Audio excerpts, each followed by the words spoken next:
예, 우리 자유우파 총연합 공동대표 조양건 대표님, 예, 얼마 전에 그 대통령실에 저희가 다녀왔잖아요.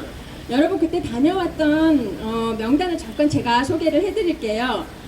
4.15 부정선거 비밀이 드러나다라는 책을 쓰신 김영철 장군님, 기독교 장로협회의 오계환 장로님, ROTC 구국동지의 김병태 회장님, 컴퓨터공학 장영호 박사님, 부정선거 투쟁 대표 변호사 박주연 변호사님, 그리고 변호사계의 MZ세대 윤용진 변호사님, 그리고 다큐 영화감독 깍보가 박준희님, 그리고 여기 계신 조양건 대표님과 저 이렇게 다녀왔고요. 실은 여기 한 분 더 계세요. 근데 그분은 비밀에 붙여진 분이세요. 그래서 말씀을 못 드리고, 이렇게 해서 저희가 모두 10명이 다녀왔잖아요.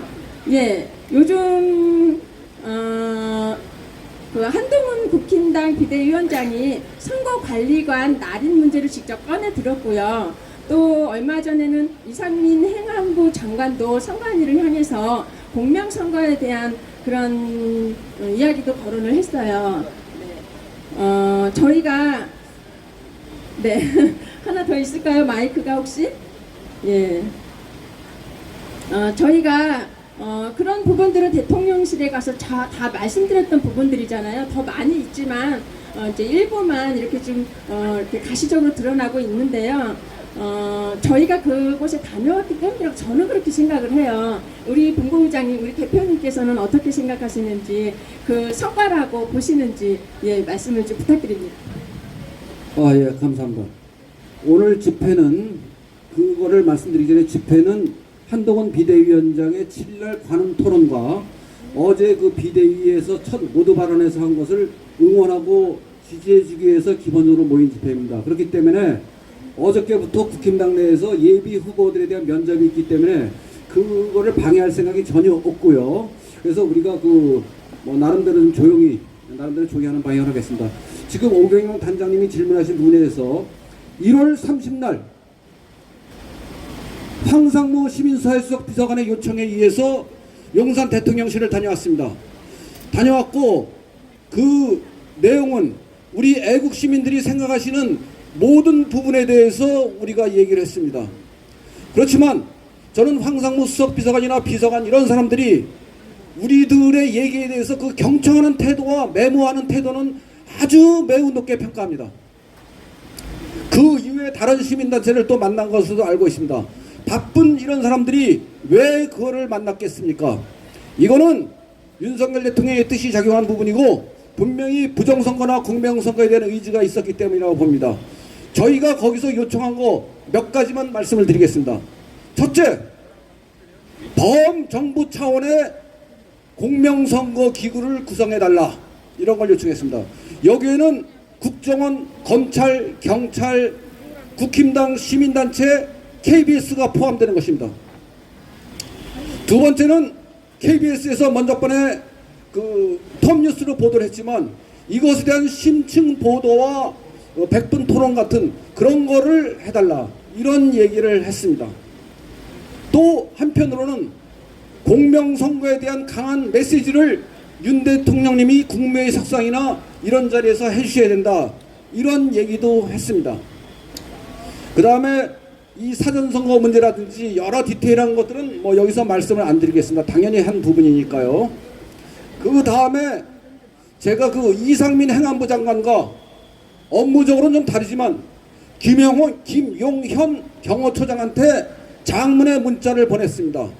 그분들한테 보낸 내용과 답장은 여기서 말씀 안 드리겠지만 신중하고 잘 검토하겠다, 이런 답장은 제가 다 받았습니다. 그 다음에 그 윤석열 대통령님이 우리가 12월 13일 날 삼각지역에서 700명이 집단 삭발을 강행했습니다. 그 삭발 머리카락을 윤석열 대통령님께 전달해 드렸고, 아주 가까운 측근으로부터 윤석열 대통령님이 그 머리카락을 보고 눈물을 글썽였다는 소식을 제가 직접 들었습니다. 이상 거기까지만 말씀드리겠습니다. 네, 감사합니다. 그럼 앞으로는 어떻게 그 계획을 준비하고 계신가요? 네, 우리가 지금 4년 동안 풍천노숙하면서 부정선거 투쟁을 해왔습니다.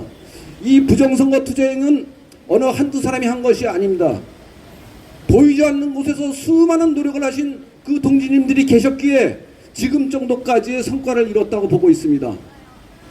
지금 제도 개선에 물꼬가 뚝이 무너진 마당에서 이 한 가지 문제만 우리가 달성할 수는 없는 것입니다. 이거 사전투표관리관 사인 문제 이외에도 많은 게 있지 않습니까? 그 부분에 대해서 우리가 다 관철을 해야 될 것입니다. 그 다음에 오늘 그 예비 그걸 하고 있습니다만서도 저는 성남에 살고 있습니다. 성남의 지역구가 4곳인데 4년 전 부정선거로 인해서 지금 안철수 의원 들어간 분당 간만 빼고는 모조리 패했습니다. 조금 더 범위를 넓히자면 같이 붙어있는 도시인 용인과 광주도 있습니다. 거기도 4석 2석입니다. 거기도 부정선거로 인해서 용인 한 군데만 당선되고 다 패했습니다. 그렇기 때문에 성남 4곳 싹쓸이, 크게 보면 성남, 용인, 광주 10곳 싹쓸이를 하기 위해서 죽은 힘을 다해서 싸우겠습니다. 그것이 200석 확보의 지름길이라고 생각하고 그거를 위해서 일을 할 생각입니다. 네, 그럼 예, 감사합니다. 여기까지 듣고요. 예, 발언을 직접 이제 들어보도록 하겠습니다. 네, 부탁드립니다. 와, 화이팅! 애국 시민 여러분 반갑습니다. 우리는 드디어 승리했습니다. 맞아요. 이것이 지금 가시화되지는 않았지만 분명한 승리인 것이고, 집권 여당 한동훈 비대위원장의 언급은 형식적으로는 공명선거, 공정선거를 얘기하는 것이지만 실질적으로는 부정선거를 얘기하고 있는 것입니다. 그동안에 풍천노숙하면서 수많은 고초를 겪으신 애국동지들께 머리 숙여 감사드립니다. 우리는 선거 정의를 위해서 여기에 만족할 수가 없습니다.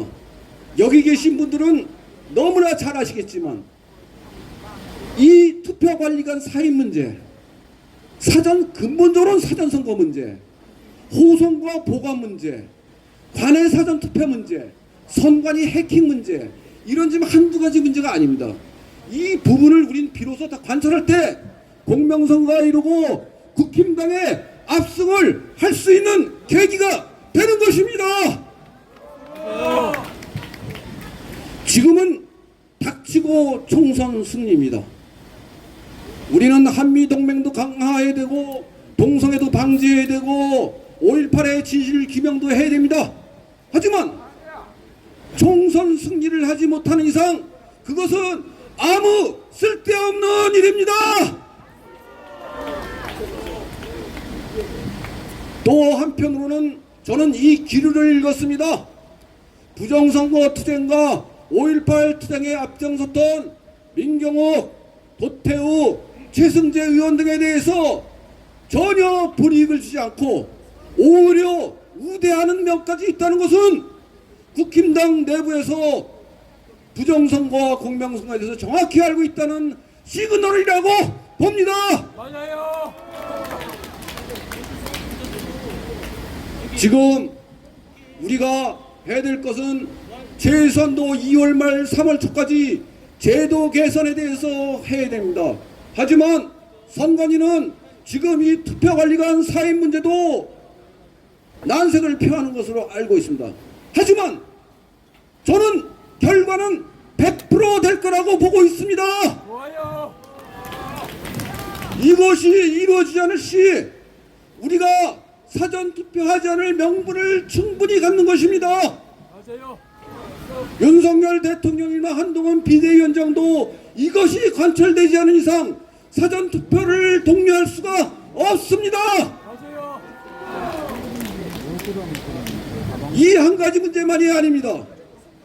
제가 용산 시민사회수석실에 들어갔을 때 제 느낌은 컴퓨터 부분, 전산 부분에 대해서는 안심하고 있다는 느낌을 받았습니다. 좋아요. 국정원이 2번씩이나 보안점검한 이유가 무엇인가요? 맞아요. 그것에 뜻은 누가 지시했을까요? 윤 대통령. 그것은 바로 윤석열 대통령의 뜻입니다. 맞아요. 우리가 과거에 가짜 대표 이준석과 김기현이 있을 때 이거를 할 수 없었습니다.